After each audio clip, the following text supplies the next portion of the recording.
Hey everyone, time for part 2 of my doing a wedding, how I do things kind of start to finish, from the initial contact right through the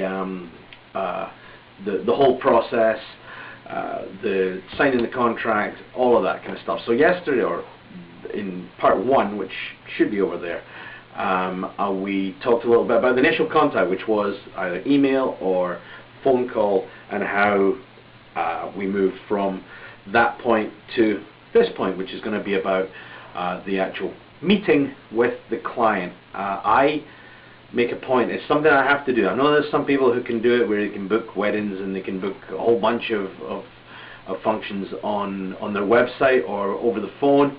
Great, if you can do it that way, on you go. It's not for me, it's not the way I like to do things. Not saying your way is wrong, just I like doing it this way and I find it works. So again, I'm not saying that this is the one true way, it's the way that works for me, so I'm going to keep doing it. So this is part 2, which is about the meeting. I like to meet with both, if possible, of the the bride and groom, the potential bride and groom. Partly because I just think it's easier when you deal with both people, because then one person doesn't have to kind of go home and describe what I was like. They both have got a sense of who I am, and also I get a chance to see how they interact with each other. Are they kind of playful? Are they, how do they react to each other? Because that will help me represent them on their big day. So it's always useful to see how they kind of react with each other. We have a couple of things which I do, if I can find them. I've done with it. Oh, there it is. So I have this fella here, which is a pack that I take along with me. It has one of my contracts in it. In fact, it has 2 of my contracts in it, because one of them is going to be given to the customers to take home, and also this has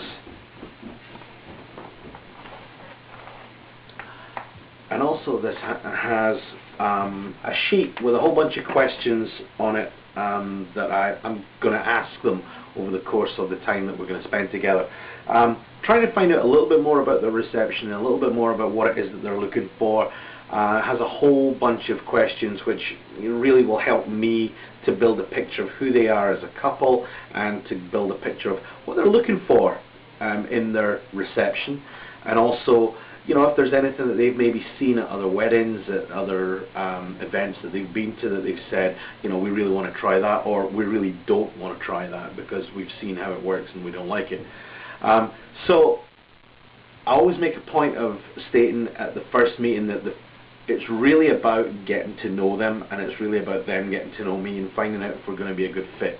There's a whole bunch of questions which are important, the songs that they need for their big dances, the songs that they don't want to hear, the people who are going to be standing up for them. All of those kind of things are all really important, but they're not important in that first meeting. First meeting is really just to find out, are we going to be able to work together? Do they like me? Do they like what I'm going to bring to the event? And I think a lot better than we could over the phone. That's really what it's about. So what I want to do is I want to represent who they are as a couple, and not just give them like a cookie cutter wedding that they could have got from anybody.